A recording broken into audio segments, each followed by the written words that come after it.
Hi, I am the Lady Miss Vagina Jenkins, and it is time for Queer Astrology.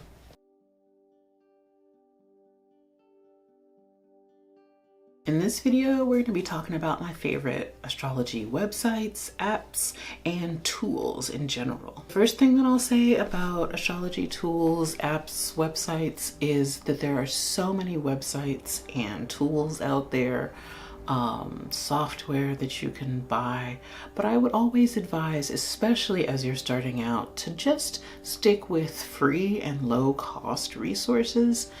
You don't always need the most expensive software, website, apps to be able to do basic astrology tasks. Literally, you can Google free natal chart website and you get like 50 different results.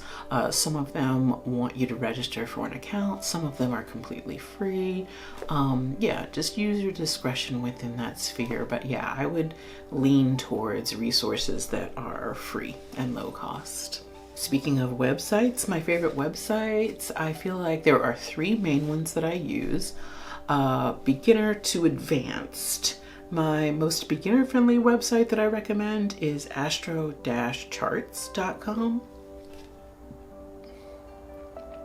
I really like how clear and legible their charts are.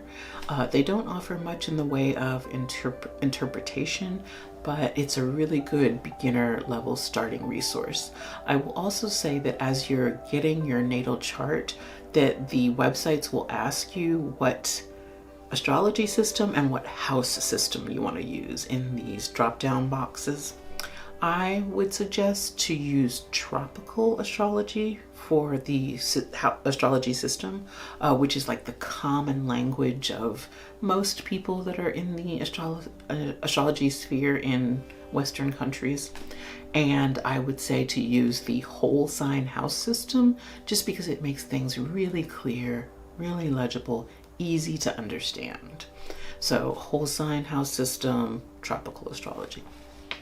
Astro-charts.com, that's my beginner friendly website. My medium level website is astro.com.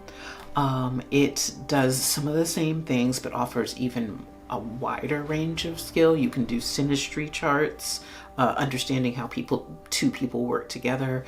You can look at astrocartography, like how your astrology is affected by the places that you visit. It just has a wider range of offerings. I will offer up that there's one caveat that it only stores 100 sets of astrological data, and so in my professional practice I've had to buy more storage because it hits that 100 mark, and you can either buy more storage or start another account, or for a while there I was deleting the information from old clients as I got new clients.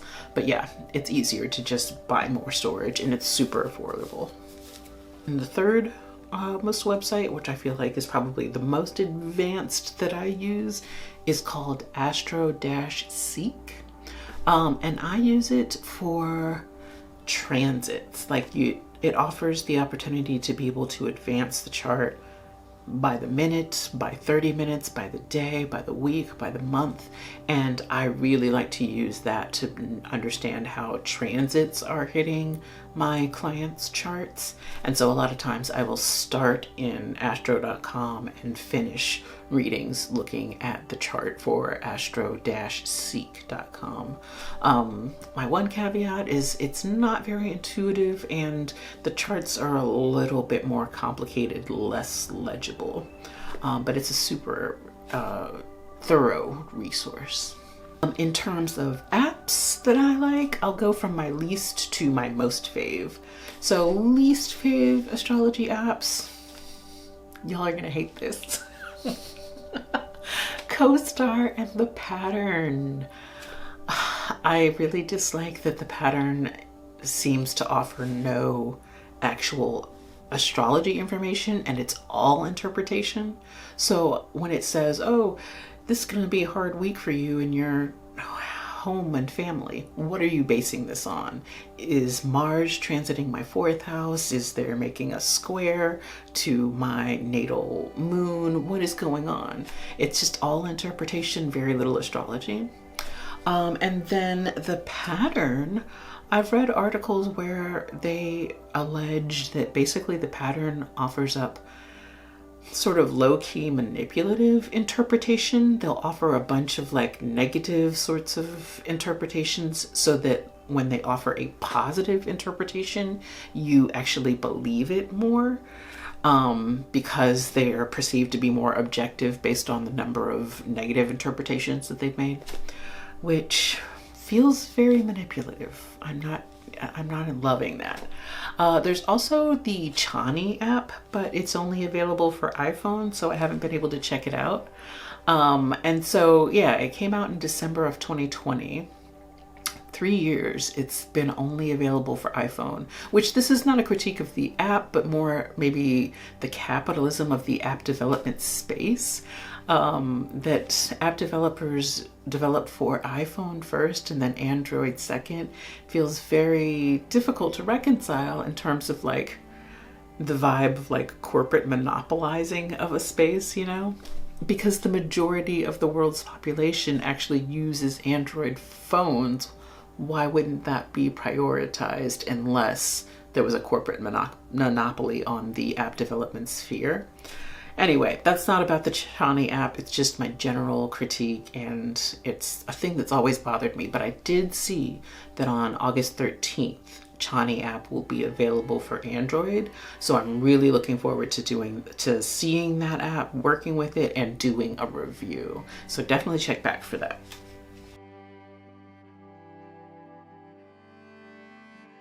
On the other hand, my favorite apps to use are Sanctuary and Time Passages.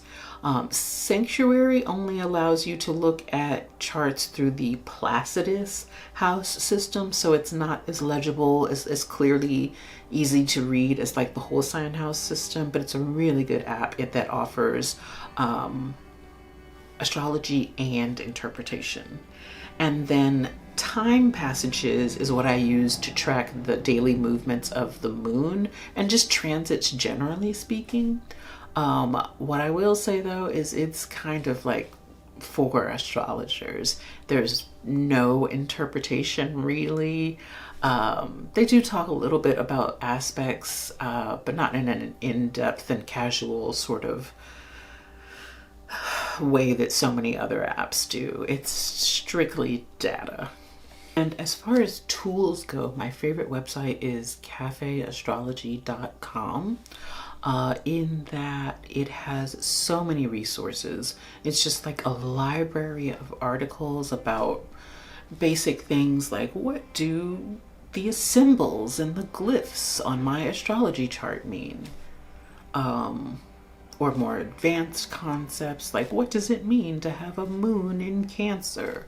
Or aspects, what does it mean when something is square or oppositioning or transiting in all kinds of ways.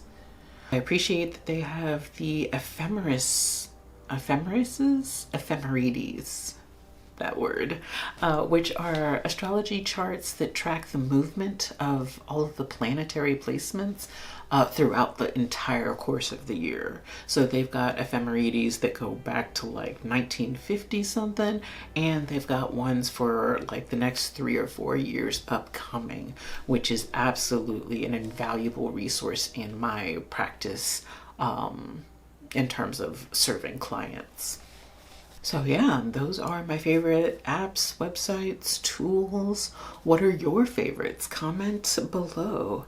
Put me on. Tell me about what you're using. I want to know.